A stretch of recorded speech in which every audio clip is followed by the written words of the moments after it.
Hello दोस्तों, devotion institute में आप सबका स्वागत है। ज्योमेट्री का 11वां सेशन मैंने आपको चारों सेंटर्स बहुत अच्छे से करवा दिए हैं। मैं आज बात करूंगा आपसे दो पहली जो कुछ मैंने आपको चारों सेंटर्स में कराया उसके बेसिस पर कुछ बहुत अच्छे प्रश्न जो हमारे लेटेस्ट एग्जाम्स में पूछे गए हैं। दूसरी चीज, कुछ और चीजें ऐसी हैं, देखो कितनी भी कोशिश कर ले हम लोग, बट थियरी में हम 100% कर ही नहीं सकते, प्रैक्टिकल एस्पेक्ट तो चाहिए ही चाहिए। तो कुछ नई चीजें भी आएंगी जो बहुत ज्यादा इंपॉर्टेंट है, जरा ध्यान दीजिएगा। देखिए सेंटर्स के साथ में जो यूलर लाइन है, सबसे पहले हम देखते हैं इस यूलर लाइन के बारे में। आपको अगर ध्यान हो तो मैंने आपको कहा था, ध्यान से मेरी बात को सुनिएगा, मैंने कहा था कि अगर इक्विलेटरल ट्रायंगल है, अगर इक्विलेटरल ट्रायंगल है तो चारों सेंटर्स आपका, चाहे इन सेंटर हो, चाहे सर्कम सेंटर हो, चाहे सेंट्रोइड हो, चाहे आपका ऑर्थो सेंटर हो, चारों के चारों सेंटर्स आपको एक ही जगह पर मिलते हैं। लेकिन सिर्फ कहां मिलते हैं? इक्विलेटरल ट्रायंगल में। इसी तरह से अगर मैं बात करूं आपसे, एक आपका इन सेंटर छोड़ दीजिए, ध्यान से सुना मेरी बात को, बहुत ही इंपॉर्टेंट है, बारीक बात है। एग्जाम्स में कभी कभी आता है, बहुत ज्यादा नहीं आता, लेकिन जब आता है तो जिनको बहुत अच्छे से आता है वही कर पाते हैं। मैंने कहा इन सेंटर को छोड़कर बाकी तीनों सेंटर, इन सेंटर को छोड़कर बाकी तीनों सेंटर्स एक स्ट्रेट लाइन में मिलते हैं, और जो स्ट्रेट लाइन मिलते हैं उसे हम क्या बोलते हैं बताइए? यूलर लाइन बोलते हैं। वो कैसे मिलते हैं वो मैं अभी आपको बताता हूं। केवल एक आइसोसेलेस ट्रायंगल ऐसा एक्सेप्शन है, क्योंकि उस केस में क्या होगा, उस केस में ये जो इन सेंटर है वो भी मिल जाएगा। चलिए हम थोड़ा करके देखते हैं। आप सारे के सारे बच्चे एक बार पेन डाउन करके बोर्ड पर ध्यान दीजिएगा, नहीं तो थोड़ी बारीक चीजें समझ में नहीं आ पाएगा। जरा देखिएगा, अगर मैं आपसे बात करूं, एक नॉन पैरेलल ट्रायंगल बनाता हूं मैं, एक स्केलेन ट्रायंगल बनाता हूं मैं, यानी कि ऐसा ट्रायंगल बनाता हूं जिसके तीनों साइड्स अलग अलग साइज की है, और तीनों साइड्स अगर अलग अलग हैं तो तीनों एंगल्स भी अलग अलग हैं। और कुछ कोशिश करता हूं जानबूझकर, जब मैंने कहा नॉन पैरेलल, तो इस तरह से बनाता हूं ताकि मैं आपको थोड़ा अच्छे से सिखा सकूं मेरी इस बात को। देखो ए बी सी ये एक ट्रायंगल है। अब हम बात कर रहे हैं, मैंने कहा इन सेंटर को छोड़ दीजिएगा, और आइसोसेलेस ट्रायंगल में इन सेंटर भी ले सकते हैं। बाकी तीनों जो सेंटर हैं वो आपको स्ट्रेट लाइन में मिलेंगे। तो हम तीनों सेंटर्स को देखते हैं, ध्यान से मेरी बात को सुनिएगा। पहले मैं लेता हूं ऑर्थो सेंटर। अभी अभी मैंने आपको लेटेस्ट ऑर्थो सेंटर ही पढ़ाया है। ऑर्थो सेंटर के लिए क्या चाहिए? तीनों आपको क्या चाहिए? एल्टीट्यूड्स चाहिए। तो जरा ध्यान दीजिएगा बोर्ड पर, अगर मैं वर्टेक्स ए से सामने वाली साइड पर एल्टीट्यूड डालता हूं तो आपको ये एडी एल्टीट्यूड नजर आता है। अगर इस बी से इस एसी पर एल्टीट्यूड डालता हूं कुछ इस तरह से, तो आपको ये बीई एल्टीट्यूड नजर आता है। क्या आप इस बात से सहमत हैं? अभी आपको मालूम है ये दो भी एल्टीट्यूड बहुत है समझाने के लिए, क्योंकि तीसरा भी यही मिलने वाला है। अगर मैं इस सी से, अगर मैं बात करूं इस सी से इस ए बी पे डालूंगा तो इसी में से मिलेगा। आपको मालूम है अगर दो एल्टीट्यूड क्रॉस करे तो तीसरा वहीं से करता है। ये सारी बातें हम ऑलरेडी कर चुके हैं। अगर मैं सारा बनाऊंगा तो इतना घिचपिच हो जाएगा कि समझ में नहीं आएगा आपको, इसलिए अपन कम से कम बनाने की कोशिश करते हैं। देखो ये जो बना यहां पर, ये क्या है बताइए? ऑर्थो सेंटर है। ये क्या है? ऑर्थो सेंटर है। तो ऑर्थो सेंटर कैसे बनाया मैंने तीनों एल्टीट्यूड्स, दो बनाए हैं, तीसरा बनाया नहीं। तीनों एल्टीट्यूड वर्टेक्स से सामने वाली साइड पर 90 डिग्री होना चाहिए। तो ये 90 डिग्री होना चाहिए, ये 90 डिग्री, तभी तो एल्टीट्यूड होगा परपेंडिकुलर। तो ये मेरा ऑर्थो सेंटर बना। अब मैं दूसरे सेंटर की बात करता हूं। मुझे चाहिए ग्रेविटी सेंटर, मुझे सेंट्रोइड चाहिए। सेंट्रोइड के लिए क्या चाहिए होता है? मेरे को चाहिए होता है मीडियंस। मीडियंस क्या करती है? सामने वाली साइड्स को दो बराबर भागों में बांट देती है। तो एक बार अपन करते हैं, इन्हीं दो साइड्स को उठा लेते हैं, इस बीसी को कहीं ना कहीं बीच में से ले लेते हैं अंदाजन यहां से, और इस एसी को भी अंदाजन कहीं ना कहीं बीच में से ले लेते हैं कुछ यहां से। अगर हम मीडियन की बात करें तो जरा ध्यान दीजिएगा, इस एंगल ए से सामने वाली साइड पर इस तरह से होना चाहिए ताकि इनको दो बराबर भागों में बांटे। अगर दो बराबर भागों में बांटे तो क्या होना चाहिए? जरा देखिएगा सभी लोग, मैं कुछ ऐसा बनाने की कोशिश कर सकता हूं। आप बात करें ये ए एफ क्या है बताइए? मीडियन है। और अगर मैं इधर से बात करूं बी से, तो मैं कुछ ऐसे कोशिश कर सकता हूं कि ये बी जी, ये भी क्या है बताइए? मीडियन है। मीडियन का मतलब ही क्या है? किसी वर्टेक्स से सामने वाली साइड को दो बराबर भागों में बांट देना। तो ये BF और FC बराबर बराबर है, और ये AG और GC भी बराबर है, और ये BG भी मीडियन है और AF भी मीडियन है। अगर ये दोनों मीडियन जहां मिलती है, ढंग से सुनिएगा, ये दोनों मीडियन जहां मिलती हैं उसे हम क्या बोलते हैं? उसे हम बोलते हैं सेंट्रोइड, ग्रेविटी सेंटर। ये हमारा G है। ये क्या है बताइए? G है। अब मैंने ऑर्थो सेंटर को आपको दिखा दिया, मैंने सेंट्रोइड आपको दिखा दिया, मुझे क्या नहीं दिखाना? इन सेंटर नहीं दिखाना। इन सेंटर को छोड़कर क्या बच रहा है मेरे पास? सरकम सेंटर बच रहा है। सरकम सेंटर के लिए क्या चाहिए मेरे को? सरकम सेंटर के लिए मुझे चाहिए साइड परपेंडिकुलर बाइसेक्टर। साइड को भी दो भागों में बांटूंगा, साइड को भी दो भागों में बांटूंगा और साथ में परपेंडिकुलर भी बनाऊंगा। तो जरा देखिए, ये साइड को दो बराबर भागों में बांटूंगा तो कहीं ना कहीं यहीं रहेगा, क्योंकि ये मिडी तो था इसका, बताइए है कि नहीं? और परपेंडिकुलर बनाना है मुझे और तीनों से मिलाना है मेरे को। ध्यान दीजिएगा, तो मैं बात करूं यहां पर भी 90 डिग्री बनाने की कोशिश करूंगा। थोड़ा ये मेरे से डायग्राम कोई खास बात नहीं, क्योंकि तीनों को एक साथ बनाना थोड़ा मुश्किल होता है। और इसी तरह से मैं यहां से भी बात करूंगा, इस साइड को दो बराबर बनाऊंगा, 90 डिग्री मिलाऊंगा और ये इस जगह पर आकर मिलेंगे, और ये जो कहलाएगा, ये क्या कहलाएगा बताइए? सरकम सेंटर। ऐसे भी बोल देते हैं इसको और ओ से भी बोल देते हैं, कोई फर्क नहीं पड़ता, समझने की बात है। एग्जामिनर तो कुछ भी लिख देता है। आप जरा ध्यान दीजिएगा, सारे के सारे बच्चे ध्यान दीजिएगा। मैंने क्या किया? एल्टीट्यूड्स को मिलाकर ऑर्थो सेंटर बनाया, मैंने मीडियंस को मिलाकर ग्रेविटी सेंटर यानी सेंट्रोइड बनाया, और मैंने साइड परपेंडिकुलर बाइसेक्टर्स को मिलाकर सरकम सेंटर बनाया। ये सरकम सेंटर है। आपको ये बताना है, देखो थोड़ा सा क्या है, मेरे से एग्जैक्ट बन नहीं सकता क्योंकि ये बहुत मुश्किल होता है, लेकिन मैं आपको ये बताना चाहता हूं कि ये जो तीनों हैं, ये आप थोड़ा सा ऊपर लीजिए इस तरह से, ये सेंटर ऐसा कुछ है। ये जो तीनों सेंटर्स हैं, ये तीनों सेंटर्स हमेशा एक स्ट्रेट लाइन में होते हैं। कौन कौन से सेंटर्स? ध्यान दीजिएगा, ऑर्थो सेंटर, आपका ग्रेविटी सेंटर यानी कि सेंट्रोइड, और आपका क्या बताइए? सरकम सेंटर। ये तीनों स्ट्रेट लाइन में होते हैं। यही देखिए, जरा ध्यान दीजिए, मैंने आपको यहां हेडिंग डाल रखा है यूलर लाइन, और मैं यूलर लाइन की ही बात कर रहा हूं। इसी को क्या कहा जाता है? यूलर लाइन कहा जाता है। अब इसकी प्रॉपर्टीज के बारे में थोड़ी बात कर लेते हैं। कभी अगर ऐसा क्वेश्चन आ जाए तो आपको कई बार, अगर मान लीजिए एग्जाम में, ध्यान दीजिएगा मेरी बात पर, अगर कभी आपसे, क्योंकि ये क्वेश्चन कई बार एग्जाम में पूछा हुआ है जो मैं बोलने जा रहा हूं, वो बोलता है कि किसी नॉन पैरेलल ट्रायंगल में या स्केलिन ट्रायंगल में स्ट्रेट लाइन पर कौन सा सेंटर नहीं आता है, तो मैं आपको बताना चाह रहा हूं कि कौन सा सेंटर नहीं आता है। आपको पॉज करके लिख लेना चाहिए, इन सेंटर नहीं आता है। कौन सा सेंटर नहीं आता? तीन बातें बताऊंगा, तीनों इंपॉर्टेंट बातें, तीनों एग्जाम में आती है। पहली बात मैंने क्या बताई आपको? नॉन पैरेलल ट्रायंगल में या स्केलिन ट्रायंगल में जिनकी तीनों साइड्स अलग अलग हो, यानी कि तीनों एंगल्स अलग अलग हो, वहां पर स्ट्रेट लाइन में कौन सा सेंटर नहीं आता है? तो आंसर होगा इन सेंटर नहीं आता है। तो कौन से सेंटर्स आ गए? बाकी जो तीनों बच गए, ऑर्थो सेंटर, आपका सेंट्रोइड और सरकम सेंटर, ये तीनों आते हैं। ये तो मेरा पहला सवाल था। दूसरा सवाल, ऐसा कौन सा ट्रायंगल है जिसमें चारों सेंटर्स एक ही पॉइंट पर आते हैं? तो मैंने आज ही बोला आपको, इक्विलेटरल ट्रायंगल।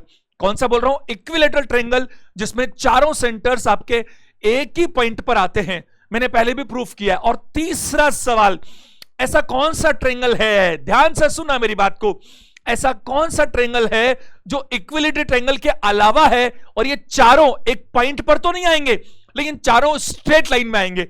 क्योंकि यहां स्ट्रेट लाइन की बात हो रही है, तो वो आइसोसेलेस ट्रायंगल है, उसके अंदर आपको इन सेंटर भी स्ट्रेट लाइन में ही मिल जाएगा। तो ये तीन बेहतरीन प्रश्न है, आप ढंग से सुन लीजिएगा, वीडियो को दोबारा सुन करके लिख लीजिएगा। मैं एक एक चीज इतनी बढ़िया तरीके से कराने की कोशिश कर रहा हूं कि कोई भी पॉइंट छूटने ना पाए। अब एक दो बच्चों के कमेंट्स थे कि सर थियरी में बहुत टाइम लग गया। अरे थियरी नहीं, ये अभी हम प्रैक्टिकल करेंगे, चिंता मत करो आप। अभी मुझे क्या है, चार सेंटर्स के बाद में आपको अभी कॉन्ग्रुएंसी और सिमिलरिटी, ये दो चीज मुझे और बतानी है। हालांकि मैं आज नहीं बता रहा हूं उनको, आज तो केवल 4 सेंटर्स की कुछ नई नई बातें बताऊंगा, क्वेश्चंस भी लूंगा। करीब 10 क्वेश्चन आज हम करने की कोशिश भी करेंगे। मैंने कहा ना 350-400 क्वेश्चंस ले रखे हैं, जो बहुत होते हैं। हो जाएगा सब कुछ, थोड़ा पेशेंस रखना पड़ेगा। इसके बारे में बात करते हैं, जरा ध्यान दीजिएगा।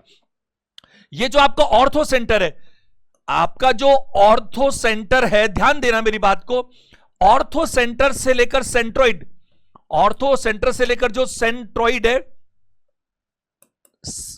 TROID है ये, TROID, ऑर्थो सेंटर से जो सेंट्रॉइड है वो वाली जो डिस्टेंस है, और जो सेंट्रॉइड है उससे लेकर सरकम सेंटर तक का जो ये डिस्टेंस है, ये हमेशा 2/1 में, यानी कि 2:1 में रहता है। यानी कि ध्यान दीजिएगा, ये हमारा ऑर्थो सेंटर था, ये हमारा ग्रेविटी सेंटर यानी कि सेंट्रॉइड था, और ये हमारा जो था वो सरकम सेंटर था। एस भी बोल सकते हो, ओ भी बोल सकते हो। तो ये अगर गैप 2 के अनुपात में है तो ये वाला गैप हमेशा 1 के अनुपात में होगा। ये आप अच्छे से समझ लीजिएगा, that is very very important. इनके बीच का गैप जो है, अगर आपको कोई कहे कि ये एक स्ट्रेट लाइन है और ये आपका ऑर्थो सेंटर है, ये सेंट्रॉइड है और ये आपका सरकम सेंटर है, और आपको कोई कहे कि ये जो है 23 सेंटीमीटर है, अगर ये 23 सेंटीमीटर है तो ये कितना होना चाहिए, तो आपको पता होना चाहिए कि ये 11.5 सेंटीमीटर होना चाहिए। क्यों होना चाहिए? क्योंकि ये जो गैप है ये 2 के अनुपात में है, तो ये वाला जो गैप है वो 1 के अनुपात में होना चाहिए। तो उम्मीद करता हूं आपको ये बातें समझ में आ रही होगी। इसके साथ साथ भी मैंने आपको कई सारी बातें बताई है जो वाकई में बहुत ज्यादा इंपॉर्टेंट है। देखिए, बहुत सारे क्वेश्चंस ऐसे होते हैं जो हमेशा कभी ना कभी नए नजर आते हैं एग्जाम में, कभी कभी पूछता है वो, तो हमने 2-3 सालों में देखे नहीं होते, हमारे लिए नए होते हैं, फिर हम फंस जाते हैं, अटक जाते हैं। तो जो भी चीजें ऐसी हैं जो हमारे कोर्स का हिस्सा हैं, मैं आपको आईटी की तैयारी करने के लिए नहीं बोल रहा, लेकिन आपके एग्जाम से रिलेटेड जो कुछ हो सकता है वो आपको आना ही चाहिए। अब बात करते हैं कुछ बहुत बढ़िया प्रश्नों की जो एग्जाम्स में आए हुए हैं। क्वेश्चन नंबर 35 तक हम कर चुके हैं। एक ट्रायंगल है PQR, Q बड़ा है R से। अगर Q बड़ा है R से तो यहां पर निश्चित रूप से कोई ना कोई एल्टीट्यूड या परपेंडिकुलर हाइट की बात जरूर की होगी। इशारों में आपको प्रश्न पढ़ते ही समझ जाना चाहिए कि सामने वाला कैसे आगे बात कर रहा होगा। देखो, मुझे कोई एल्टीट्यूड चाहिए, देखो ये रहा, मिलेगा ही मिलेगा, वरना बड़े छोटे का मतलब नहीं होता। अभी आपको मेरी बात समझ में आएगी। और यहां पर PS जो है, एंगल P का जो है वो एंगल बाइसेक्टर भी है। तो मैं बता रहा हूं, ध्यान दीजिएगा, PQR, ये PQR, आप देखिए मैंने कैसे बनाया है इसको जानबूझ करके। PQR, अगर आपने ट्रिग्नोमेट्री के मेरे सेशंस देखे हैं तो मैंने आपको हमेशा सिखाया, हाइट एंड डिस्टेंस में स्पेशली, हाइट एंड डिस्टेंस में हम देखते हैं कि 90 डिग्री तो चाहिए, पूरा ट्रिग्नोमेट्री भी 90 डिग्री पर चलता है। तो जो एंगल जितना बड़ा होगा वो 90 डिग्री के उतना पास में होगा, और जो एंगल जितना छोटा होगा वो 90 डिग्री से उतना ही दूर होगा। ये कॉमन सेंस की बात है। तो इसने कहा एंगल Q बड़ा है एंगल R से, और यहां पर मैंने पहले ही देख लिया एक परपेंडिकुलर मुझे दिख रहा है PT इस RQ पर, तो ये PT मैंने बना दिया। ये देखिए जरा ध्यान से, परपेंडिकुलर है तो ये 90 डिग्री है, इसमें कोई डाउट नहीं है। और ये एंगल Q बड़ा है तो फिर ये 90 डिग्री के पास में होना चाहिए, और ये एंगल छोटा है तो 90 डिग्री से दूर होना चाहिए। ये बिल्कुल बहुत ही बेसिक बात है। आगे इसने एक बात और कही है, PS क्या है? एंगल R का एंगल बाइसेक्टर है, सॉरी P का एंगल बाइसेक्टर, इस P का एंगल बाइसेक्टर है PS। ये PS जो है ये एंगल बाइसेक्टर है। ये इस QR को 2 भागों में नहीं तोड़ रहा, ना, ये एंगल P को 2 भागों में तोड़ रहा है। तो 2 भाग कौन कौन से हुए? एक तो ये रहा, देखो, क्योंकि ये एंगल बाइसेक्टर है, तो जितना ये है ठीक उतना ही ये भी है। बताइए है कि नहीं? क्योंकि आप इस PT पर मत चले जाना। ये PT क्या है, मैं आपको एक बात बताना चाहता हूं। यहां पर जो प्रश्न है, ऐसे प्रश्नों को करने के कई तरीके हैं। एक बार देखो, अपन पूरा पढ़ते हैं। SPT 28, ये वाला पार्ट दिया हुआ इतना सा, केवल इतना सा पार्ट इसने दिया हुआ है 28 डिग्री, और इसने आगे क्या दिया है? R23 दिया है। ये R23 दिया है, और पूछा क्या है? क्यों पूछा इसने? 28 का डबल करो 56 में 23 जोड़ो 79। ऑप्शन नंबर ए आंसर है। कितनी देर लगने वाली है? प्रश्न पढ़ने के बाद 5-7 सेकंड, 5 सेकंड का काम है केवल। मैंने क्या किया, 28 का दुगना 56 और 56 में मैंने 23 जोड़ा, आंसर है 79। अब समझने की बात यह है कि ये कैसे होगा। ध्यान से मेरी बात को सुनिएगा। इसका कॉन्सेप्ट अगर मैं वाकई में पिछले सालों के पेपर्स पर जाता हूं, डिफरेंट एग्जाम्स की बात करता हूं, तो एक कॉन्सेप्ट मैं आपको भी सिखाने वाला हूं क्वेश्चंस के माध्यम से, और मैं आपको नाना करते करते 15 क्वेश्चंस दिखा दूंगा, ऐसे 15 से 20 जो आपके मेंस में और अलग अलग एग्जाम्स में, अच्छे एग्जाम्स में क्वेश्चंस आए हैं सिर्फ इस पैटर्न पर, जिसका आपको पता हो तो 5 सेकंड में उत्तर निकाला जा सकता है। अब 2 तरीके हैं, एक कॉन्सेप्ट को सीखते हैं और वो ट्रिक भी सीखते हैं, तो दोनों जरा देखिएगा। सारे लोग, हड़बड़ी की जरूरत नहीं है। मुझे पहला तरीका जरा देखिएगा। जहां भी आपको 90 डिग्री दिखता है, जहां भी आपको 90 डिग्री दिखता है, वहीं से हम ट्रायंगल को लेकर कंपैरिजन कर सकते हैं। कैसे कर सकते हैं जरा देखिए। पहला मैं ट्रायंगल लेता हूं पीटीआर, सारे बच्चे समझिएगा। पीटीआर मैंने क्या कहा, 2 तरीके हैं। दूसरा तरीका मैंने पहले बता दिया, 28 का दुगना 56, और 56 में मैंने 23 जोड़ा तो 79 आ गया। बट वो कैसे आया तो रटना हो गया, तो मैं बताऊंगा कैसे आया। और अगर ये तीनों में से एंगल क्यू, एंगल आर और ये बीच का एंगल यानी कि टीपीएस, इन तीनों में से कोई भी 2 पता हो, इन तीनों में से कोई भी 2 पता हो तो तीसरा निकाला जा सकता है। एक बार जरा देखिएगा। अगर मैं यहां बात करूं आपसे पीटीआर, तो इसमें क्या हो रहा है जरा देखिएगा। क्या ये 90 डिग्री है? हां, ये तो 90 डिग्री है, ये 23 डिग्री है, अच्छी बात है।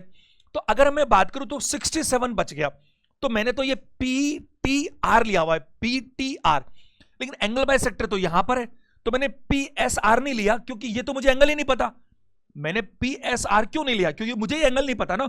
अगर ये पता होता तो मैं ये निकाल लेता, लेकिन मुझे नहीं पता। मुझे तो ये पता है कि ये 90 है और ये पता है 23 है, तो फिर इन 2 के साथ में तो फिर ये वर्टेक्स ये मिलते हैं। तो मैं आपको बताना चाहता हूं, ये जो मैंने बनाया ना, ये कितना है मेरे सामने? ये मेरे सामने बनता है 67 डिग्री। ये मेरे सामने बनता है 67 डिग्री। क्यों बनता है? क्योंकि दोनों मिलकर 90 होने चाहिए, ये 90 है, ये पूरा हो गया। तो ये मैंने पीटीआर पूरा ले लिया। ये 23 है, ये 90 है, ये 67 बच गया। अब जरा आगे बात करते हैं, एक ट्रायंगल और लेते हैं, वो लेते हैं पीटीक्यू। आप बहुत बड़े एग्जाम की तैयारी कर रहे हो, अपने करियर की तैयारी कर रहे हो, तो आप इसको हल्के में कैसे ले सकते हो, और एक टीचर भी हल्के में कैसे ले सकता है? तो इतनी हड़बड़ी की जरूरत नहीं है। जब हम स्कूल्स के लिए, हमारे कॉलेज के लिए, हमारे कंप्यूटर के छोटे मोटे डिप्लोमा के लिए 6 महीना, साल भर, 2 साल लगा देते हैं, स्कूलिंग में तो पूरे 12 साल प्लस समथिंग चाहिए, कॉलेज में डिग्री के लिए 3 साल प्लस समथिंग चाहिए, और अगर अदर डिग्रीज है तो 5 साल 4 साल अलग अलग चाहिए। कंप्यूटर के छोटे मोटे कोर्स में कम से कम 6 महीना चाहिए, साल भर चाहिए, 2 साल चाहिए। तो एसएससी या बाकी एग्जाम्स की तैयारी के लिए हम ऐसा कैसे मान सकते हैं कि बस फटाफट मैथ्स की 30-40 क्लास की काम खत्म? ऐसा नहीं होने वाला। मैथ्स में ना करते करते भी एडवांस मैथ्स को अच्छे से कराने के लिए केवल ट्रिग्नोमेट्री ले लीजिए आप। हाइटेंडिस इसमें शामिल कर रहा हूं मैं। अगर मैं आपसे बात करूं, ज्योमेट्री की बात करूं, अलजेब्रा की बात कर रहा हूं और नंबर सिस्टम की बात कर रहा हूं, इतना अगर मैं लेता हूं तो मुझे कम से कम एक घंटे की कम से कम 120 से 130 क्लासेस चाहिए, 120 से 130 क्लासेस चाहिए, और इतनी क्लासेस अरिथमेटिक के लिए भी चाहिए। और कुल मिलाकर बात करें तो अगर करीब 250 से 300 घंटे क्लासेस अपन बात करिए, तो क्लासेस की बात है, तो फिर देखो आप क्या मजा आता है। कोई भी काम को ऐसा करो ट्रेनिंग की तरह से, बिल्कुल एक चीज, और आपको इसकी कीमत समझनी चाहिए जो आपको फ्री में मिल रहा है, कि मैं आपको वैसे ही पढ़ा रहा हूं, चाहे टाइम कितना भी ज्यादा लगेगा। ये मैं जरूर कोशिश करूंगा। आप देख रहे हैं पिछले कुछ सेशंस अपन ये कोशिश कर रहे हैं कि वो 1 घंटे से ऊपर के ही हो रहे हैं, है ना। तो अपन ये प्रयास जरूर करेंगे कोई भी सेशन हमारा 1 घंटे से छोटा नहीं हो, और धीरे धीरे उनकी लेंथ और बढ़े। जरा देखिएगा, अब मैं पीटीक्यू की बात कर रहा हूं, समझना बात को ध्यान से। ये जो है ये 90 डिग्री है, सही बात है। अच्छा, ये एंगल क्यू ही मान लेते, इसको थीटा नाम क्यों दे जबरदस्ती, अपन क्यू ही मान लेते क्योंकि यही तो पूछा उसने, तो क्यू नाम में रहने दो। अच्छा, मैंने तो ये 90 डिग्री के साथ में बोला है, तो पीटीक्यू की बात करूं तो फिर मेरे पास यही बच गया, केवल यही तो बचा भाई, यही वाला पार्ट बचा केवल मेरे पास, और तो बचा ही नहीं, क्योंकि मैं तो पीटीक्यू की पूरी बात समझने की कोशिश कर रहा हूं। पीटीक्यू की बात कर तो ये बच गया मेरे पास, तो ये 90 है, ये एंगल क्यू, तो ये वाला जो बच गया ये 90 माइनस क्यू बच गया, ये थीटा नहीं है क्यू है, ये 90 माइनस क्या बच गया, क्यू बच गया। अच्छा चलो, अच्छा एक बात बताओ मेरे को, थोड़ा सा समझना, थोड़ा सा समझना, अटेंशन देने की कोशिश करना। देखो अगर हम यहां बातचीत करें तो मुझे एक बात बताइए, ये 90 है, ये 23 है, और ये यहां से यहां तक मिलाकर 67 है। ये जो पूरा 67 है यहां से यहां तक पूरा, क्यों? क्योंकि मैंने लिया था ट्रायंगल पीटीआर। पीटीआर मैं ट्रिक भी दे रहा हूं आपको, बट कॉन्सेप्ट को समझो। पीटीआर। अब देखो मैं बीच में एक बात जरूर बोलना चाहता हूं, आप अगर ये उम्मीद करते हो ना कि सिर्फ मजा आए और आपको अच्छा ही लगे, फील गुड ही हो, तो वो आसान प्रश्न में हो सकता है, आप खुश हो सकते हो, सिलेक्शन नहीं होगा। सिलेक्शन चाहिए तो आपको आपके एफर्ट्स मारने पड़ेंगे, थोड़ा परेशान होना पड़ेगा। और आपको सच बताऊं ये तो शुरुआत है, अभी हम बात करेंगे, एक एक क्वेश्चन ऐसा होगा कि आपको बिल्कुल सब कुछ याद आ जाएगा, लेकिन मजा भी आएगा क्योंकि सिलेक्शन में आपको सबसे ज्यादा वही फायदेमंद होगा। इधर देखिए, मैं कह रहा था कि ये पूरा 67 है और ये 28 है कि नहीं? तो अगर ये बात करें 8 9 17 और ये 39 डिग्री हो गया, ये इतना सा पार्ट, ये वाला 39 हो गया कि नहीं हो गया बताइए? क्योंकि पूरा की पूरा कितना है भाई, ये पूरा की पूरा कितना है 67 और ये 28 है, तो ये वाला पार्ट कितना हो गया 39 हो गया। अच्छा चलो वो तो ठीक है, ये 39 हो गया। अब मुझे एक बात बताओ, सबके सब समझने की कोशिश करना कि ये एंगल बाइसेक्टर है, ये एंगल बाइसेक्टर है। एंगल बाइसेक्टर क्या करता है? इसने क्या किया? इसने एंगल P को दो बराबर भागों में बांट दिया। तो दो बराबर भागों में एक भाग कितना है 39, तो दूसरा कितना बचा 39। तो यानी कि ये पूरा की पूरा मिलाकर कितना होगा बताइए 39। उस 39 में से ये कितना है 28, तो 39 में से अगर 28 गया तो बचा कितना 11 डिग्री। यानी कि ये वाला पार्ट जो है ये 11 डिग्री है। अगर ये वाला 11 डिग्री है, ये वाला 90 डिग्री है, तो ये वाला 90 माइनस 11 यानी कि 79 डिग्री बचा। क्या मेरी बात को समझ पा रहे हैं? तो ये तो हो गया कॉन्सेप्ट का तरीका, लंबा चौड़ा खूब दिमाग लगा करके करने वाला तरीका। लेकिन अगर आपको थोड़ा सा आपकी पकड़ अच्छी है, बारीकी में आप जा सकते हो, तो फिर इसमें भी ज्यादा टाइम नहीं लगेगा। उसमें 5-10 सेकंड लगेंगे, तो इसके अंदर 15 सेकंड लगेंगे, बस ज्यादा तो फर्क नहीं है। एक बार इसको दोबारा देख लो, मैं इसको हटाता हूं और फिर मैं आपको दूसरा तरीका सिखाता हूं। उसके लिए मुझे कॉन्सेप्ट भी सिखाना पड़ेगा। देखो, और ये इंपॉर्टेंट है, आप मान लो एक कॉन्सेप्ट आ रहा नया। देखो मैंने क्या बोला कि यहां पर मैंने पहले पीटीआर की बात की, ये 90 डिग्री, ये 23 डिग्री, तो ये पूरा बच गया कितना 67। कितना? ये पूरा बच गया 67। इसमें से ये 28 था तो ये 39 बच गया, ये 39 बच गया। और ये एंगल बाइसेक्टर है, एंगल बाइसेक्टर है तो एंगल पी को दो बराबर भागों में बांटता है। तो ये 39 है, तो अब देखो एंगल बाइसेक्टर ही आपको पता नहीं तो फिर कैसे काम चलेगा? इन सेंटर की शुरुआत ही वहां से की थी। अगर ये 39 है तो ये पूरा 39 है, ये दीवार बना दी भारत चीन की। ये 39 तो ये 39, इस 39 में से ये 28 है, तो ये कितना बच गया 11 बच गया। ये 11 बच गया और ये 90 है, तो ये कितना बचेगा 90 माइनस 11 79। और यही उसने पूछा था कि एंगल क्यू कितना होना चाहिए, तो वो हमने निकाला 79 डिग्री होना चाहिए। अब एक कॉन्सेप्ट सीखते अपन, कॉन्सेप्ट क्या है उस पर सारे बच्चे ध्यान देंगे। देखो जरा सारे के सारे स्टूडेंट्स ध्यान दीजिएगा, पूरा अटेंशन दीजिएगा। कॉन्सेप्ट को हम सीखते हैं ताकि हम और प्रश्नों में भी लगा सकते हैं। पी क्यू आर ये एक ट्रायंगल है, ये परपेंडिकुलर है और ये एंगल बाइसेक्टर है। जो परपेंडिकुलर है वो पी टी है और ये एस है, ये एंगल बाइसेक्टर है पी से, ठीक है। ये जो है आर ये उसने दिया है और ये भी उसने दिया है, ये दिया है 28 डिग्री, ये दिया है 23 डिग्री और ये हमसे पूछा है, ठीक है। मैं ये नहीं बोल रहा आपको कि केवल आपसे जब क्यू पूछे तो ये आप काम करो। मैंने अभी क्या कहा था शुरू में, 28 का डबल करो 56 और 56 में 23 जोड़ो 79 आंसर है। तो ऐसा क्यों बोला था मैंने, उसके पीछे मैं आपको लॉजिक समझाने की कोशिश करता हूं। अब ये भी पूछ सकता है वो, ये भी पूछ सकता है वो और ये भी पूछ सकता है वो। तो आपको क्या करना जरा ध्यान दीजिएगा। अगर हम बात करें तो ये 90 डिग्री है, ये 90 डिग्री है, ये हमारी बात हो गई बिल्कुल। ये 90 डिग्री, ये बड़ा है क्यू और ये छोटा है, ये हमारे को पहले से इंफॉर्मेशन उसने दी थी। ये एंगल बाइसेक्टर है, ये क्या है बताइए, ये एंगल बाइसेक्टर है जो एंगल को दो बराबर भागों में बांटता है। तो मैं आपको ये कहना चाह रहा हूं, ध्यान दीजिएगा कि मुझे अगर सिर्फ ये वाला पार्ट निकालना हो, मुझे अगर एंगल ये वाला पार्ट निकालना हो, क्या T P S, T P S, अगर मुझे ये वाला पार्ट निकालना हो ढंग से सुनना मेरी बात को। मुझे अगर केवल ये वाला पार्ट निकालना हो, कौन सा भाई, TPS, इतना सा पार्ट निकालना हो, तो मैं कैसे निकालूं? अगर मेरे को इतना सा पार्ट निकालना है, अब खुद सोचो, एक बड़ा ट्रायंगल है, अगर मैं बड़े ट्रायंगल की बात करूं तो बड़ा ट्रायंगल क्या है, ये QPS, क्योंकि मेरे को एंगल यहां पर से सिखा रहा हूं, QPS।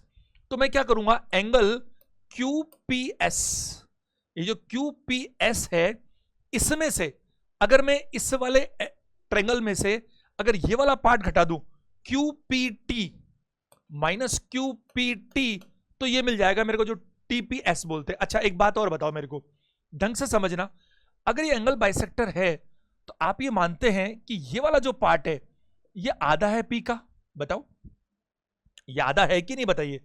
और जो ये वाला पार्ट है, ये जो बच गया, ये भी आधा है, क्योंकि एंगल बाइसेक्टर तो इधर है, तो ये एंगल बाइसेक्टर है, जो ये आधा है ये भी आधा है, इसमें कोई डाउट नहीं।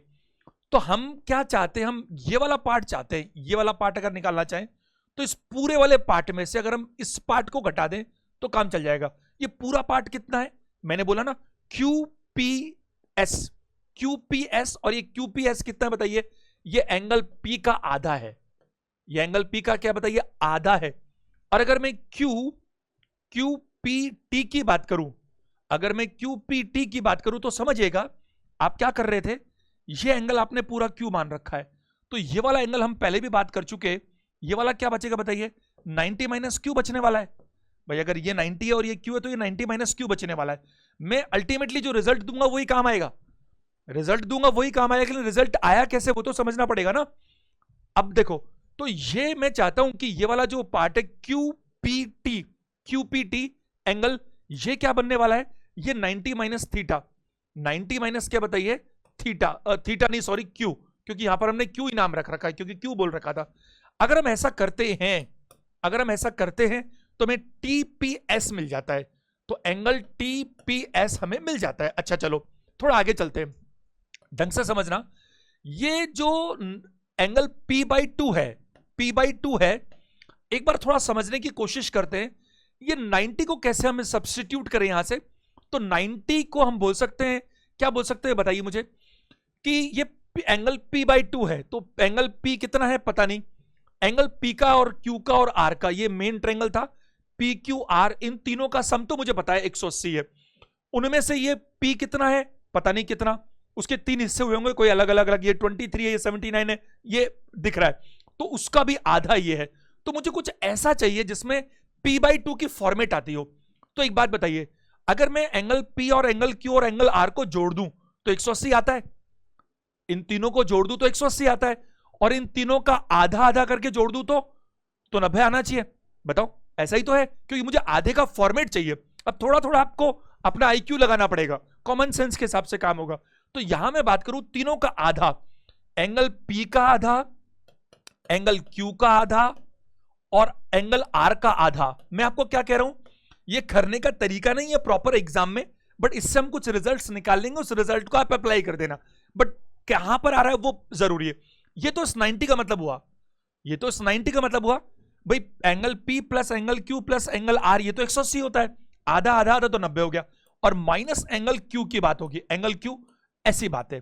अब यहां अगर मैं बात करूं, इस ब्रैकेट को अगर मैं खोलता हूं तो ये दोनों तो आपस में कैंसिल हो जाते हैं, ये दोनों तो आपस में कैंसिल हो जाते हैं, बचता क्या है, क्योंकि बाहर माइनस है तो अंदर वाला माइनस का प्लस और प्लस माइनस होगा, तो ये माइनस माइनस होंगे और ये प्लस हो जाएगा, तो प्लस में तो हो गया Q पूरा और माइनस में हो गया Q आधा, तो बड़े में से पूरा एक में से अगर आधा जाएगा तो आधा बचेगा और ये माइनस में हो जाएगा, तो क्या होगा, Q एंगल Q का आधा माइनस एंगल R का आधा, सीधी बात कर सकते हैं। और ऐसा करने से बीच वाला पोर्शन आ जाएगा, क्या आएगा, एंगल TPS। तो रिजल्ट निकल कर आ गया कि ये कभी भी चाहिए हो तो आपको ये Q और R में घटाकर आधा कर देना। देखो भाई, दो तो आप एलसीएम मतलब कॉमन ले लो ना, तो एंगल Q और R में से डिफरेंस लेकर के आधा करोगे तो आपको ये आंसर आ जाएगा हमेशा। तो रिजल्ट ये निकल कर आया कि अगर आपको यहां पर बीच में एक परपेंडिकुलर है और ये एंगल बाइसेक्टर है, लेकिन ये फॉर्मेट ध्यान रखना अच्छे से, और मैंने क्या कहा 15-20 क्वेश्चंस मैं आपको दिखा सकता हूं इस फॉर्मेट के। एक क्वेश्चन तो मैंने इसके अगला वाला ही ले रखा है और एग्जाम में आया हुआ, ये 36 है, एक और ले रखा है, ऐसा कैसा एग्जाम आया हुआ, थोड़ा डिफरेंट है बस, मतलब कॉन्सेप्ट सेम काम आएगा। तो आप सीधा क्या कर सकते हो, आपको ये वाला पोर्शन अगर मालूम है, ये बीच वाला पार्ट, तो हमेशा क्या आएगा, एंगल क्यू में से एंगल आर को घटाकर आधा कर दीजिए, सीधा आंसर आएगा। एंगल क्यू में से एंगल आर को घटाकर आधा कर दीजिए। अब मैंने क्या किया था कि मुझे यह पता था कि इसमें से इसको घटाने पर जो आया और उसका आधा किया, इसमें से इसको घटाया पहले तो, फिर आधा किया, तब यह हुआ। तो मैंने इसको डबल कर दिया, 28 का दुगना 56, और जो घटाया वो जोड़ दिया, तो फिर ये आ गया। देखो जरा मैं यहां पर लिखता हूं आपके सामने ढंग से। मैंने क्या कहा, एंगल क्यू के आधे में से, आप चाहो तो ऐसा कर लो, ऐसा लिख लो, एंगल क्यू का आधे में से अगर एंगल आर कितना है, ये 23 है, ये आर की जगह 23 लिख दो, 23 डिग्री का आधा। अगर मैं ऐसा करता हूं तो मुझे क्या मिलता है, आधे के 28 डिग्री मिल जाता है। बताइए, यही तो फॉर्मेट हुआ। अगर मैं आपसे बात करूं, यहां पर जो रिजल्ट निकला कि ये वाला पार्ट कैसे आता है, टीपीएस कैसे आता है, एंगल क्यू के आधे में से एंगल आर का आधा घटाने से। तो एंगल क्यू का आधा मुझे पता नहीं, एंगल आर मुझे पता है 23, इसका आधा घटाने से ही 28 आ गया। तो सोचो 23 में अगर 2 से डिवाइड करोगे तो 11.5 होगा, और एंगल क्यू का आधा 11.5 इधर ले जाके जोड़ देते हैं, 11 जोड़ेंगे, 11.5 जोड़ेंगे तो 39.5 आएगा, और एंगल क्यू निकालेंगे तो उसका दुगना कर देंगे, और 39.5 का अगर दुगना करेंगे तो 79 डिग्री आएगा। आएगा कि नहीं आएगा बताइए। तो आप सीधा काम कर सकते हैं, सीधा रिजल्ट निकाल सकते हैं। तो आप कृपया करके ये लिख लीजिए, इस तरह से बना लीजिए। तो आपको मैं अगर बात करूं, आप ऐसे कैसे बना लो, रिजल्ट क्या बनाओगे, आप ये बनाओगे जो मैंने लिखा है, ये फाइनल रिजल्ट, कि आपको ये बीच वाला एंगल ये वाला चाहिए, ये टीपीएस बोल दो चाहे एसपीटी बोल दो, अगर ये बीच वाला एंगल चाहिए जो वर्टेक्स यहां पर मिलता हो, अगर ये चाहिए आपको, तो आपको सिर्फ क्या करना है, इस एंगल में से इस एंगल को घटाकर आधा कर देना है, काम हो जाएगा। उम्मीद करता हूं आप मेरी बात को समझ पा रहे हैं। और दूसरे तरीके से भी मैंने आपको यहां पर बता दिया था कि ये कैसे निकल कर आया, है ना, हर चीज पता होनी चाहिए। अब देखो ऐसा ही एक प्रश्न आपके सामने और है, प्रश्न संख्या 37, सेम कॉन्सेप्ट पर है, अपन करते हैं अभी। त्रिभुज पीक्यूआर में, अच्छा देखो पीक्यूआर में क्यू बड़ा है और आर छोटा है, क्यू बड़ा है और आर छोटा है, 34 डिग्री है, ये इसको डिग्री करना है। अब आपको क्या करना है समझिए, पी क्यू आर में, तो पी क्यू आर, तो अपन क्यू को पास में रख लेते, क्योंकि आपको मालूम है आगे कोई ना कोई परपेंडिकुलर भी है, देखो दिख रहा है साफ साफ, क्योंकि कॉन्सेप्ट तो मैंने वही उठाया है। आपको इसने बोला पी क्यू आर में पीएस भुजा पर पी क्यू बड़ा है तो 90 डिग्री के पास में रहेगा, और आर छोटा है तो उसको उधर जाने दो। क्यू उसने बता दिया 68 डिग्री है, ठीक है, और आर भी बता दिया उसने 34 डिग्री है, ठीक है। और पीएस, ये रहा पी एस क्यू आर पर लंब है, ये पीएस, तो ये पीएस एक लंब है, ठीक है, ये परपेंडिकुलर है 90 डिग्री, और आपको पता है 90 डिग्री के पास में जो होता है वो बड़ा होता है, जो दूर होता है वो छोटा होता है। हमने ऐसा बनाया, जो भुजा क्यू आर को बिंदु एस पर मिलता है, ठीक है, भुजा पीटी क्यू पी आर का आंतरिक कोण समद्विभाजक है। इसने कह दिया PT is the angle bisector, PT is the angle bisector of Q P R, angle bisector of Q P R. तो क्यू पी आर का एंगल बाइसेक्टर क्या है बताइए, उसने बोला पीटी, तो ये पीटी जो है, ये PT it is nothing but angle bisector, तो ये एंगल पी को 2 बराबर भागों में बांट रहा है। क्या पूछा, एसपीटी ये पूछा है इसने इस बार। 68 में से 34 घटाओ, 34 का आधा करो, 17 आंसर है, ऑप्शन नंबर डी। क्या मेरी बात को समझ पा रहे हैं बताइए। सीधा सा कॉन्सेप्ट अभी सिखाया था नहीं सिखाया था आपको पिछले क्वेश्चन में, यहां पर ही कि आपको अगर ये वाली चीज है तो सीधा रिजल्ट क्या निकाला था हमने, ये वाला पार्ट निकालने के, एंगल क्यू के आधे में से आर का आधा घटाओ, या फिर क्यू में से आर ने घटा करके आधा कर दो, तो सीधा ये वाला पार्ट मिल जाएगा। अब यहां इस प्रश्न में सीधी ये बात बोली गई है, ये क्यू भी पता है आपको, आर भी पता है आपको, और आपको ये पूछा है एसपीटी, ये आपसे पूछा गया है। सीधा करो, इस क्यू में से आर को घटा दो, ये आधा आधा एक ही बात है, घटाकर आधा कर लो, तो 68 माइनस 34 हो गया, और 34 का आधा कितना होता है 17 डिग्री, 17 डिग्री आंसर रहेगा। और अगर कोई बच्चा इंटरेस्टेड है कि नहीं साहब एक बार आप जरा दूसरे तरीके से बात करो, कोई बात नहीं तो कोई बात नहीं, 1 मिनट लगेगा समझाने में। आप सारे बच्चे ध्यान देंगे, अटेंशन देंगे, मुझे ये वाला पार्ट चाहिए। अच्छा चलो देखो, एक बात बताओ मेरे को, मेरे पास 2 एंगल है। पहला एंगल तो क्या है, ये वाला एंगल है 90 डिग्री। ये वाला एंगल जो है, क्योंकि भाई मैं ट्रायंगल पीटीआर की बात ही नहीं कर सकता, ना तो मुझे ये पता ना मुझे ये पता, लेकिन मुझे ये पता और ये पता है तो मैं इसकी बात कर सकता हूं। समझने की कोशिश करना, आपको हर तरीका पता होना चाहिए। कुछ बच्चों को लगता है सर एक तरीका बता दिया ना बात खत्म, आगे चलते अपन। अरे नहीं भाई, बहुत बार क्या होता है, मैं कह रहा हूं ना कि आपको गहराई से एक एक चीज पता होनी चाहिए, तब जाकर मजा आएगा। देखो ये मुझे पता है 90 डिग्री है, अच्छी बात है, ये 90 है और ये 34 है, तो ये वाला पार्ट बच गया। क्यों? क्योंकि मैंने ट्रायंगल कौन सा वाला उठाया है, PSR। PSR आपको पता है कि ये बच गया 56, ये पूरा की पूरा, ये पूरा की पूरा बच गया। कितने बताओ, 56। अब संकट क्या है, 56 तो बच गया, लेकिन मुझे पूरा की पूरा चाहिए ही नहीं, मुझे तो ये चाहिए। अच्छा चलो कोई बात नहीं, जो है सो है, क्या करें, आगे बात करते हैं। अब एक ट्रायंगल और मैं बात कर सकता हूं, 2 ही बात हो समझ में आती है मेरे को, क्योंकि इसमें ये दोनों पता है तो ये मैं निकाल सकता हूं। तो मैं क्या करूंगा, PSQ। PSQ में क्या कर सकता हूं, ये 90 डिग्री है, ये 90 डिग्री है, ये 68 है। अच्छा अगर ये 90 और ये 68 है तो फिर ये 22 बच गया, ये वाला पार्ट 22 बच गया, 22। क्या ऐसा है? हाँ बिल्कुल, ये 22 बच गया। अच्छा एक बात बताइए मेरे को, ध्यान से समझना, अब ये वाला तो पार्ट मालूम ही नहीं चल पाया हमारे को, कहानी खत्म हो गई। थोड़ा सा दिमाग लगाएंगे तो काम बन जाएगा। कैसे बनेगा, एक काम करते हैं अपन, आपको समझाने के लिए आसान तरीका बता रहा हूं। ये वाला जो पार्ट है ना, ये इस 56 में शामिल है, ये इस 56 में शामिल है, ये वाला पार्ट। तो मैं मान लेता हूं ये वाला एंगल x डिग्री है और ये वाला एंगल x डिग्री है और ये 56 में शामिल है, तो 56 डिग्री तो पूरा यहां तक आ रहा है ना, पूरा की पूरा, इसमें एंगल बाइसेक्टर भी आ गया। तो 56 डिग्री में अगर मैं बात करूं, यहां पर ध्यान दीजिएगा कि 56, क्योंकि ये वाला पार्ट जो है एंगल बाइसेक्टर तो PT है और मुझे इसका तो पता ही नहीं। अगर मुझे इसका पता होता तो मैं इतना निकाल लेता, तो फिर डिफरेंस करके ये निकाल लेता, ये इतना तो पता ही नहीं अपन को।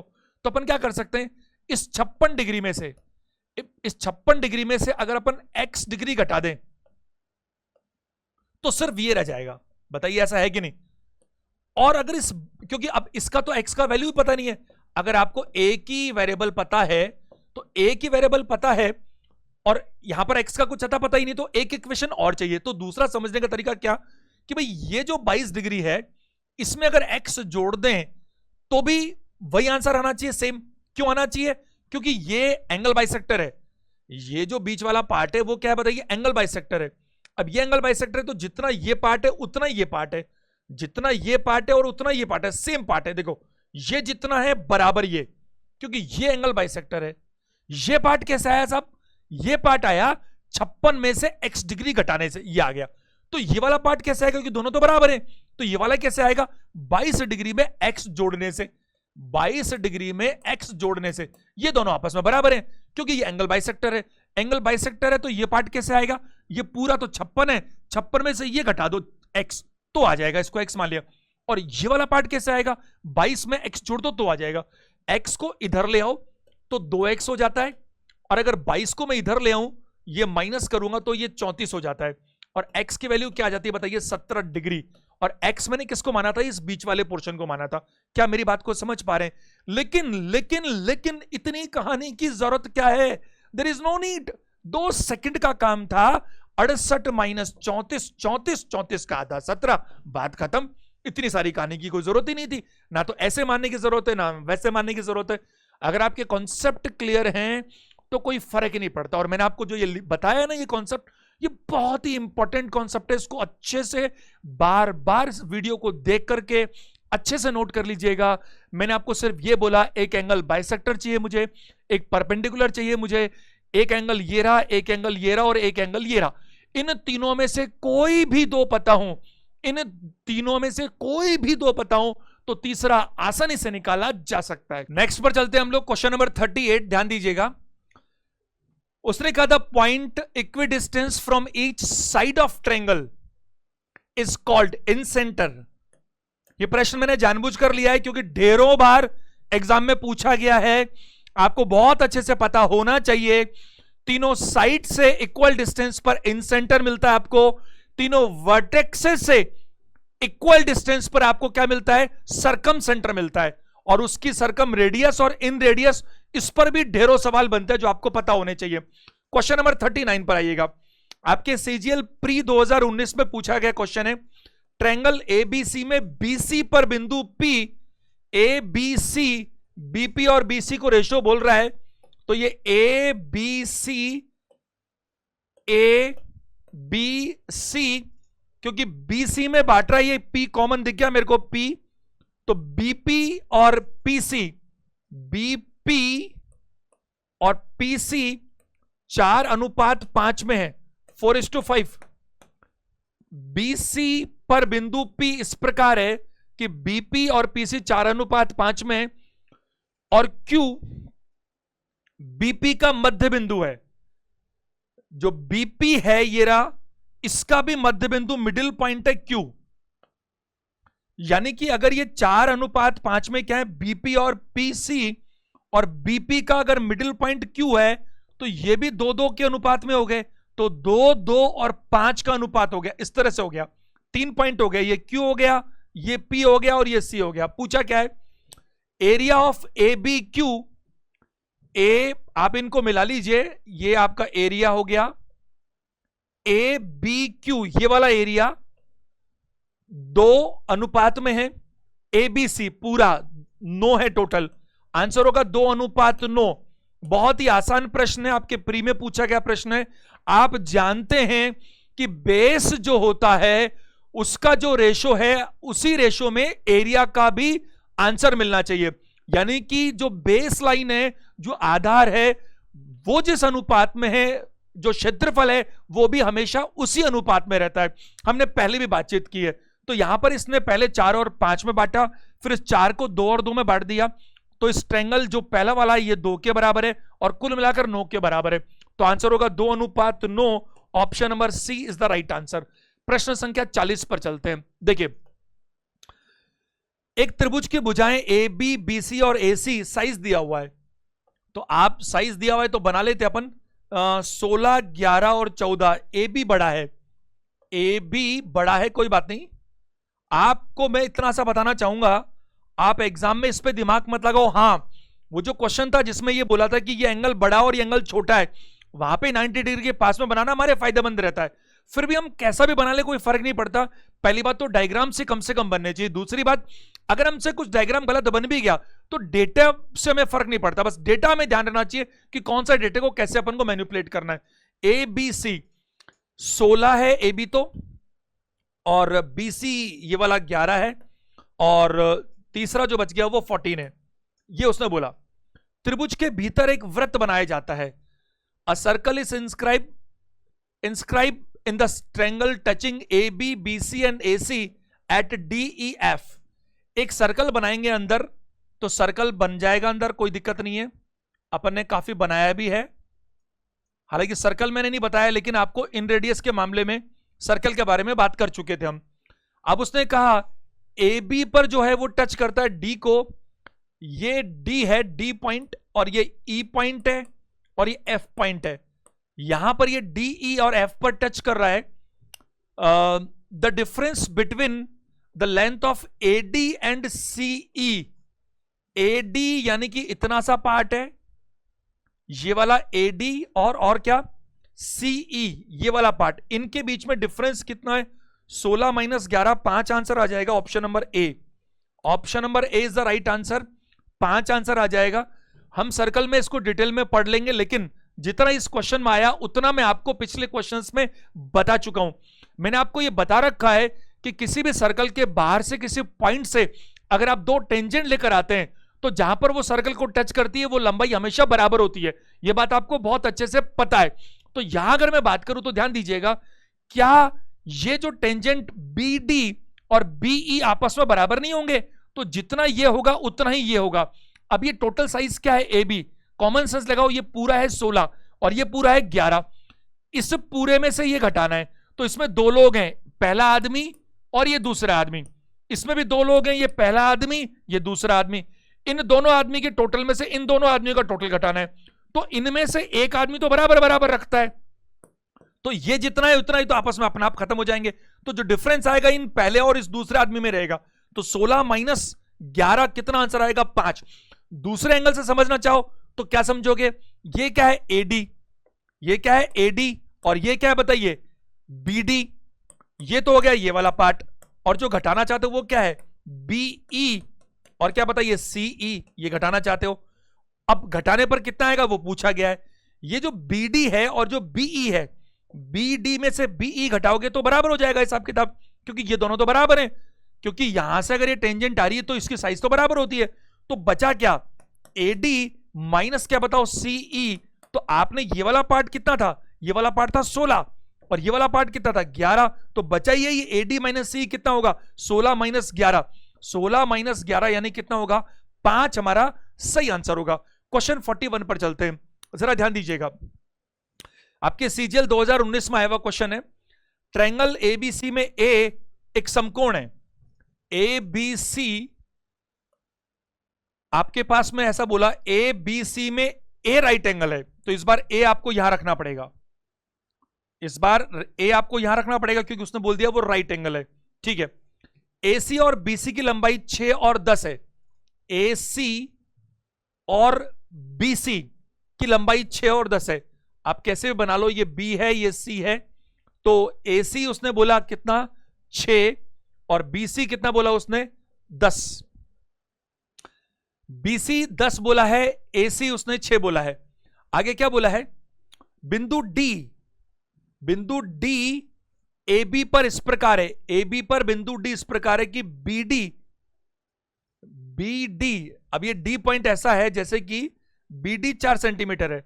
बीडी आपको ऐसा कुछ बनाना है कि बिंदु डी एबी पर इस प्रकार है, कोई डी बिंदु है ऐसा, और बीडी 4 सेंटीमीटर है। ये बीडी जो है वो 4 सेंटीमीटर है, और जो सीडी है वो आपसे पूछा गया है, यानी कि ये आपसे पूछा गया है।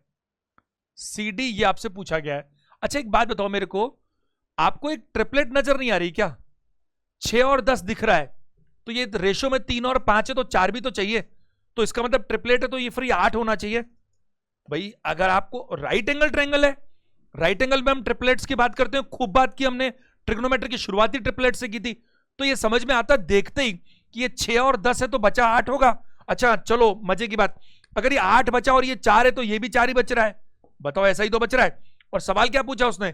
सीडी की लंबाई पूछी है। इसने सीडी की लंबाई पूछी है। अपोलोनियस थ्योरम यूज कर सकते कि नहीं कर सकते? अपोलोनियस थ्योरम मैंने आपको बताई थी। क्यों बताई थी? मेरे को कैसे याद आई वो? क्योंकि अब मैं ये कह सकता हूं, समझने की बात है। बहुत ही प्यारा क्वेश्चन है। एग्जामिनर ये आपको कभी नहीं कहेगा कि क्या करना है। मुझे ये समझ में आया कि ये सीडी यहां पर मीडियन है। सीडी यहां पर क्या है? मीडियन है। क्यों मीडियन है? क्या समझ में आया? अपोलोनियस थ्योरम तो मैं मीडियन में ही लगा सकता हूं ना, मीडियन का मालूम करने के लिए तो लगाते हैं हम लोग। और ये मैंने कैसे लगाया? क्योंकि इसने इसको 2 बराबर भागों में बांट दिया। किसी वर्टेक्स से कोई लाइन चले और सामने वाली बाजू को, सामने वाली साइड को 2 बराबर भागों में बांट दे तो वो मीडियन है, और मीडियन है तो अपोलोनियस थ्योरम अपन लगा सकते हैं। मेरी कक्षाओं को अगर आपको फायदा उठाना है अगर, तो पिछली कक्षाओं को देखे बिना तो मजा ही नहीं आएगा, और साथ में रिवीजन भी करते रहें। मैं बिल्कुल भी ये नहीं चाहता कि चाहे कितनी भी कम संख्या क्यों ना हो बच्चों को देखने वालों की, लेकिन जो बच्चे सीरियसली तैयारी करते हैं उनके साथ अन्याय हो। अन्याय का मतलब क्या है? पुरानी कहानियों को मैं रिपीट नहीं करने वाला। जो मैंने खुद ने 10 बार बोल रखी हैं, या जो कॉन्सेप्ट सिखा रखे हैं, वो मैं दोबारा नहीं सिखाऊंगा। मैं उम्मीद करता हूं कि आपने उन सबको रिवाइज करते रहे होंगे। तो जैसे मैंने बोला अपोलोनियस थ्योरम, तो आपके दिमाग में आना चाहिए तुरंत कि वो थ्योरम क्या होती है, वो कैसे काम करती है। अब जरा देखो, एक फटाफट से देख लेते हैं, क्योंकि कोई गड़बड़ी हो तो कोई आपके दिमाग में, यहां पर एबीसी में ए उसने बोला था राइट एंगल है। अब यहां पर आप चाहे ये जो बी है ना इसको बनाते तो भी फर्क नहीं पड़ता मेरे को, डजंट मैटर, वो तो वही बात बन जाती, कोई दिक्कत नहीं है, क्योंकि ये तो 10 आना ही आना था। जरा ध्यान दो, अगर मैं यहां बात करूं, सब लोग देखिएगा, इसने एसी जो है और बीसी की लंबाई, एसी और बीसी की लंबाई उसने बोली 6 और 10। अब आपको ये पता है कि 6 और 10 के पकड़ते ही क्या समझ में आता है आपको? 6 और 10 से समझ में आता है कि यहां पर ट्रिपलेट यूज हो रही है।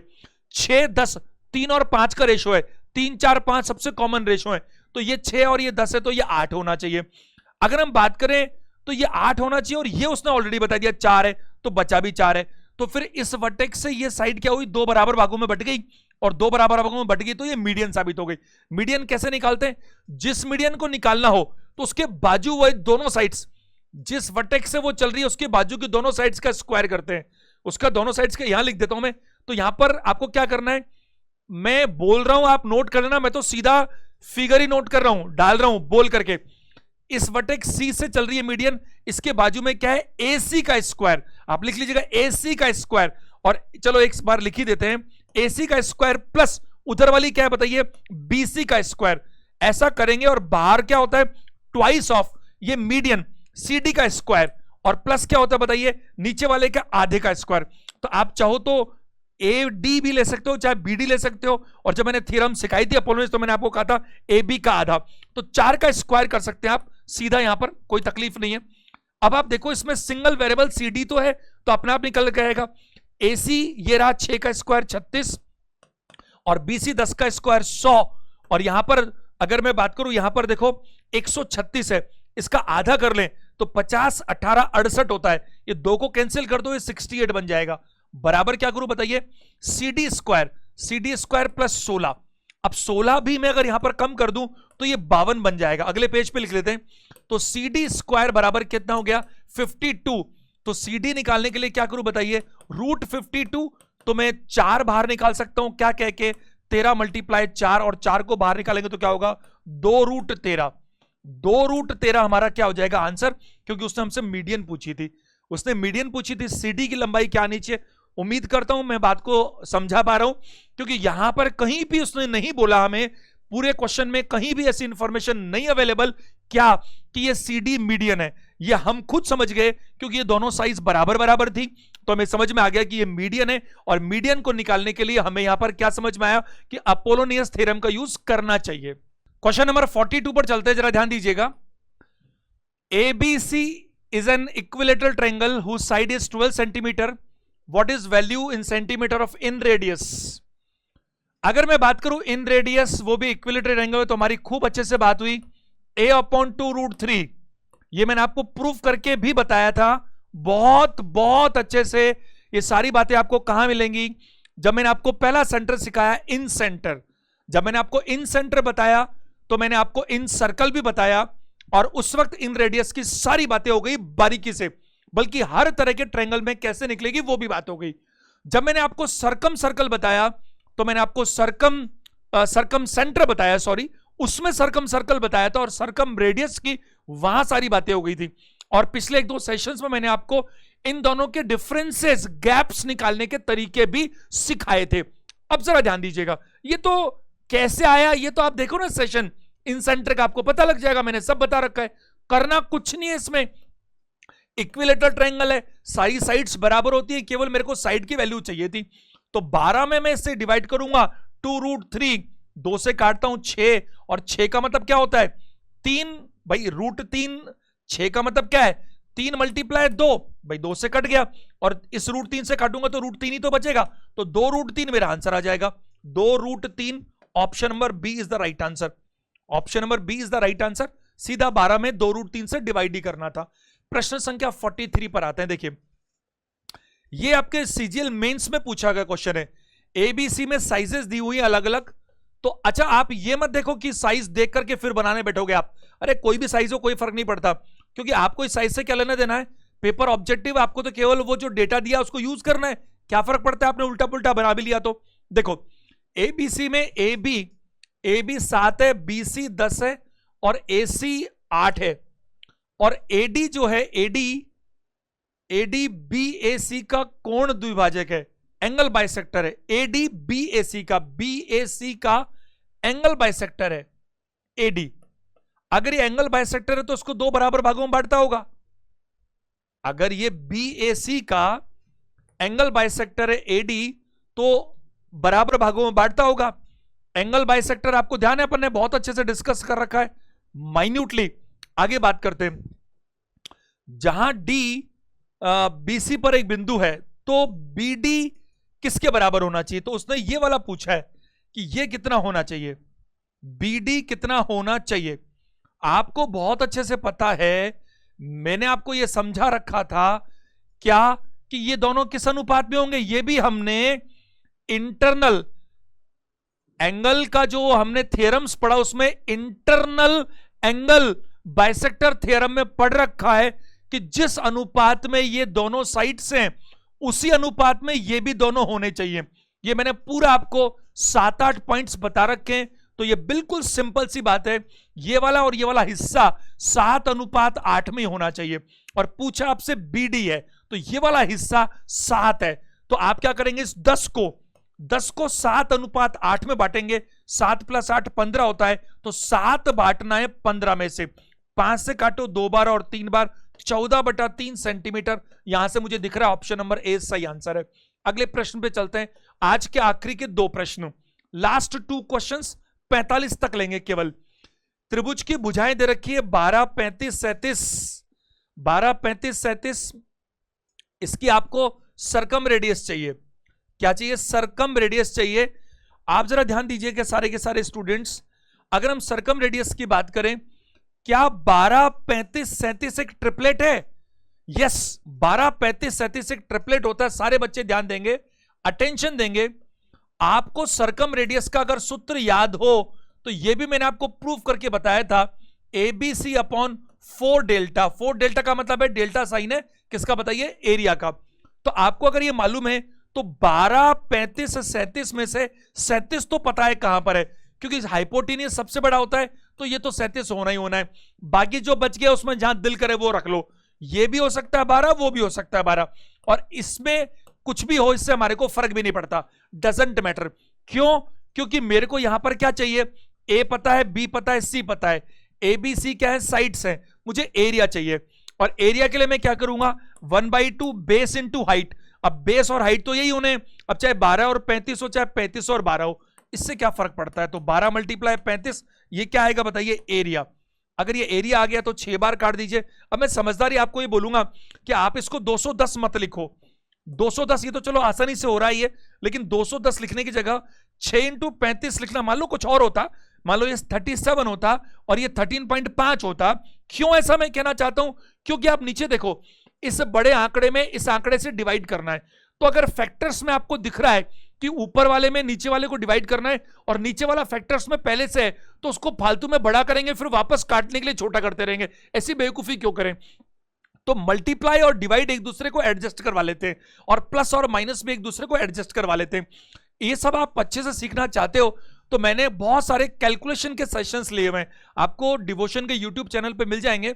एनटीपीसी के बैच में कैलकुलेशन सिंप्लीफिकेशन के करीब करीब मैंने 13-14 सेशंस ले रखे हैं। बहुत ज्यादा काम की चीजें, छोटी छोटी बातें जो आपको बहुत फास्ट बनाती है कैलकुलेशंस में, क्योंकि गणित में अगर कैलकुलेशंस अच्छी नहीं है तो मजा नहीं आता। अच्छा चलो, अब यहां पर बात करते हैं, ये हमारा एरिया आ गया। अब सीधा अप्लाई कर दो, अप्लाई कर दो। ABC, ABC कितना है? साइड्स। तो अगले पेज पे लिख दूं 12, 35, 37। A 12, 35, 37, ये तो हो गए तीनों साइड्स, और 4 × एरिया। एरिया भी कितना था? 210। और वैसे बात करें तो 6 × 35 था, आपको ध्यान है? ये बात है। इस 35 से 35 कैंसिल हो गया, 6 से ये 2 बार कैंसिल हो गया, 2 से 2 बार कैंसिल हो गया, 18.5 आंसर आ गया। 18.5 कट पिट करके कोई ऑप्शन है? Yes, option number C is the right answer. 18.5 centimetre is the circum radius. अभी इन रेडियस का एक सवाल किया था, अभी सरकम रेडियस का किया है। सर्कल मैंने पढ़ाया नहीं आपको, लेकिन ये सारी बातें मैंने आपको इन सेंटर और सरकम सेंटर में बता रखी है। आज का आखिरी प्रश्न, लास्ट क्वेश्चन। एक त्रिभुज जिसकी भुजाएं दे रखी है 9, 40 और 41, उसके लंब केंद्र, उसका जो ऑर्थो सेंटर है और जो परिकेंद्र है सरकम सेंटर है, उसके मध्य दूरी क्या होनी चाहिए? अगर 9, 40, 41 की बात करता हूं मैं, तो 9, 40, 41 एक राइट एंगल ट्रायंगल बनता है। क्यों बनता है भाई? वो इसलिए बनता है क्योंकि यहां पर ये ट्रिपलेट नजर आ रहा है मेरे को, 9, 40, 41। ट्रिपलेट का बहुत महत्व है। अब ये 9, 40 कर लो या 40, 9 कर लो, इससे फर्क नहीं पड़ेगा आपको। आप सारे बच्चे ध्यान दीजिएगा, अटेंशन दीजिएगा, ये आपको दिखने से मालूम चल रहा है ट्रिपलेट है, तो राइट एंगल बन गया। अब समझने की बात यह है कि आपको यह पूछा गया यहां पर what is the distance between the orthocentre and the circumcentre. आपको मैंने स्पेशल केस बता रखा है राइट एंगल ट्रायंगल का, अगर आपको याद हो तो मैंने ऑर्थो सेंटर में भी बता रखा है, अच्छे से डिटेल में बता रखा है कि इस यहां से अगर मैं इसको बोलूं ABC, कहीं पर नाम नहीं दिया, कोई बात नहीं, क्या फर्क पड़ता है अपन को। अगर हम बात करें तीनों एल्टीट्यूड्स जहां मिलते हैं वो ऑर्थो सेंटर होता है, आपको पता है। ए से यहीं मिल सकता हूं, सी से यहां मिल सकता हूं, बट बी से मैं सामने मिल सकता हूं। समझ पा रहे हो मेरी बात को? मैं हिंट दे रहा हूं क्योंकि क्वेश्चन तो आपके होमवर्क के लिए रहेगा। ये तीनों मिलेंगे जहां पर उसे मैं बोलूंगा ऑर्थो सेंटर। और सरकम सेंटर का मतलब क्या है? सरकम सेंटर का मतलब है साइड परपेंडिकुलर बाइसेक्टर। तो यहां पर कहां मिलेगा वो आपको मालूम है, कहां मिलता है, यू नो वेरी वेल। और आपको मालूम है सरकम सेंटर की बात कि तीनों वर्टेक्स से दूरी बराबर होती है। आपको दोनों में ट्रिक्स पता है तुरंत, तो ये काम आपका रहेगा। यहां पर मुझे तो साफ साफ दिख रहा है कि इसका आंसर क्या है, कुछ भी नहीं करना, बहुत आसानी से दिखता है। तो आप क्वेश्चन नंबर 45 का आंसर कमेंट करके बताएंगे कि क्या आ रहा है आपके लिए। और देखिए मैं आपसे 2 मिनट आपसे बात करना चाहता हूं कुछ विशेष आप ही के लिए।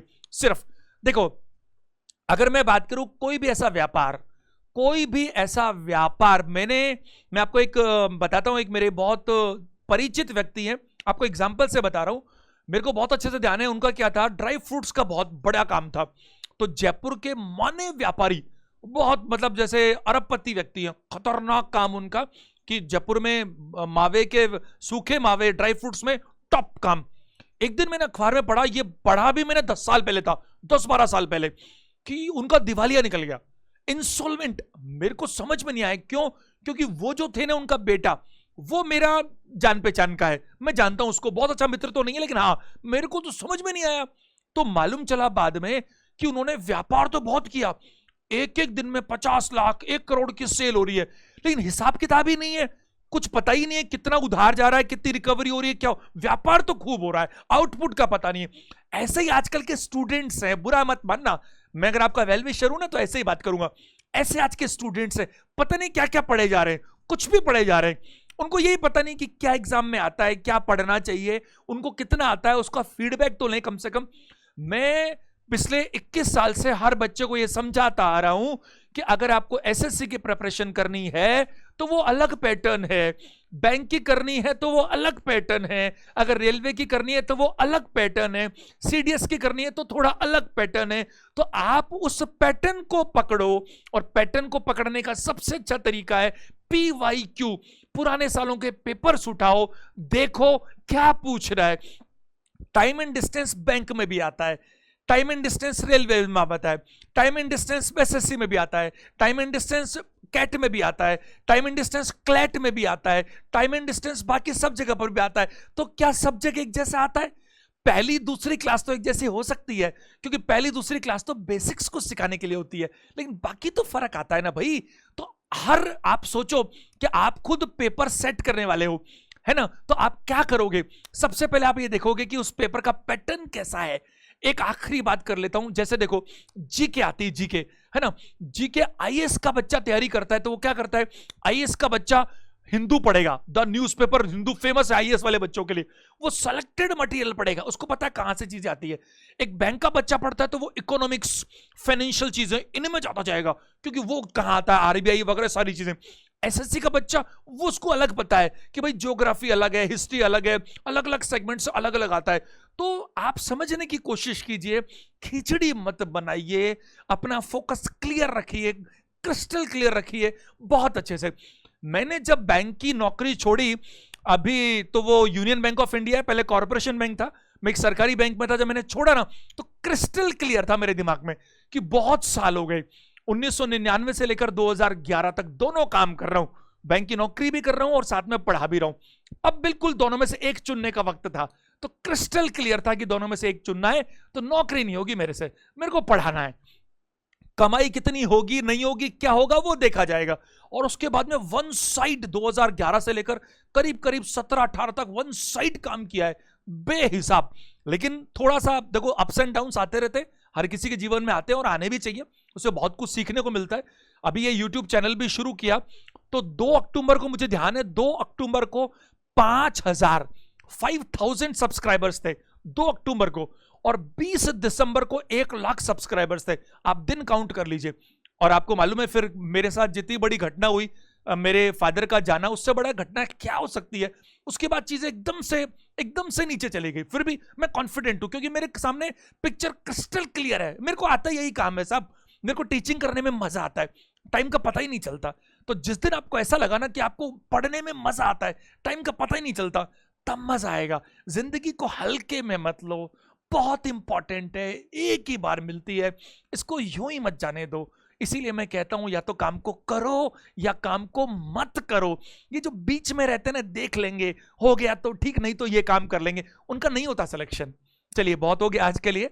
चलिए मेरी शुभकामनाएं। क्या करूं, मैं तो यही चाहता हूं ना कि मेरे जो स्टूडेंट्स हैं उनका फायदा होना चाहिए, उनका भला होना चाहिए। उनका भला और फायदा सिलेक्शन में ही है, क्योंकि हम इसी के लिए काम कर रहे हैं। चलिए मेरी शुभकामनाएं हमेशा की तरह आपके साथ है। आज का सेशन देखने के लिए थैंक यू वेरी मच।